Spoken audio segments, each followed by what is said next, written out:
Vice ganda ipinagtanggol si Kim Chu kay Sian Lim matapos nito burahin ang vlogs nila.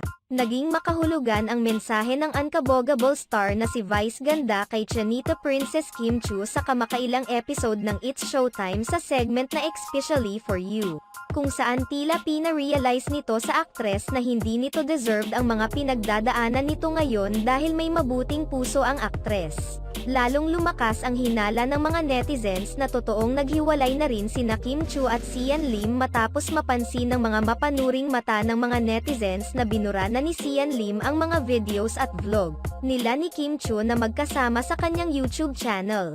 3 video na lamang ang iniwan ng aktor sa kanyang YouTube channel at kapansin-pansin na wala ni isa sa mga ito ay kasama niya si Kim Chu. Nag-iwan ito ng malaking katanungan para sa mga netizens lalong-lalo na ng mga fans nilang dalawa dahil hindi naman lingid sa kaalaman ng lahat na kadalasan sa mga travel vlogs ni Sian Lim ay kasama niya si Kim Chu. Samantala, sa latest episode ng It's Showtime, tila pinagtanggol naman ni Vice ganda ang kanyang malapit na kaibigan at co-host na si Kim Chu laban sa nararamdaman nitong sakit at lungkot dahil sa ginawa ni Sian Lim na pambabaliwala sa mga pinagsamahan nila noon. Ipinahayag at tila pinayuhan ni Vice ganda si Kim Chu at ipinunto kung gaano kaganda ng mukha at kung gaano kabuti ng puso ni Kim Chu kaya naman hindi ito karapat-dapat na masaktan. Iginiit pa ni Vice ganda na deserve ni Kim Chu ang mahalin at ang lahat ng best sa mundo. Niyakap din ni Vice ganda si Kim Chu upang iparating sa aktres ang kanyang taos-pusong pagsuporta.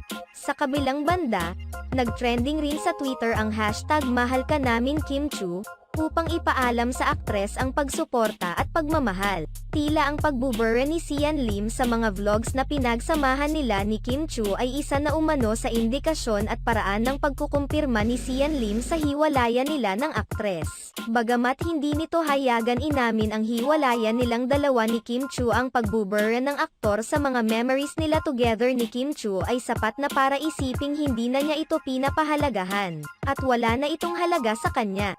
Sa ngayon ay hindi pa rin nagbibigay ng pahayag ang aktres na si Kim Chu hinggil sa isyu ng paghihiwalay nila ni Sian Lim. Hindi rin nagbigay ng pahayag ang aktres kung nagpaalam muna si Sian Lim sa kanya bago nito binura ang kanilang mga memories together na nakastore sa YouTube channel nito.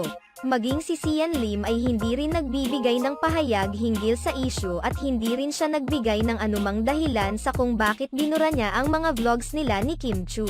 Katulad ng sa Kathniel, sina Sian Lim at Kim Chu ay nagsimula rin bilang mag-on-screen partner hanggang magkadevelopan at nagkaroong ng romantic relationship. Umabot rin sa 12 taon ang kanilang pagiging magjowa kung saan inakala ng lahat na mauuwi na sila sa kasalan.